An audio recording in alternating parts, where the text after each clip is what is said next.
இறைவனேசுவில் அன்புக்குரியவர்களே, இன்றைய நாள் இறை வார்த்தையின் அடிப்படையில் உங்களோடு இணைந்து சிந்திப்பதில் மகிழ்ச்சி அடைகின்றேன்.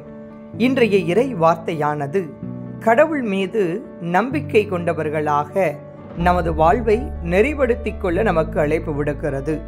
சிட்டுக்குருவிகளை விட நீங்கள் மேலானவர்கள் என்ற இயேசுவின் வார்த்தைகளை இதயத்தில் நிறுத்தியவர்களாக நம் தேவைகளில் கடவுள் உடன் இருக்கின்றார். தேவையானதை தேவையான நேரத்தில் தந்து நம்மை வழி நடத்தக்கூடியவர் என்பதை உணர்ந்தவர்களாக கடவுள் மீது இன்னும் ஆழமான நம்பிக்கையோடு அவர் காட்டிய பாதையில் பயணம் செய்வது மட்டுமே நம் வாழ்வின் இலக்கு என்பதை உணர்ந்தவர்களாக நீங்களும் நானும் நமது வாழ்வை நெறிப்படுத்திக் கொள்ள இன்றைய நாள் இறை வார்த்தை வழியாக அழைக்கப்படுகிறோம்.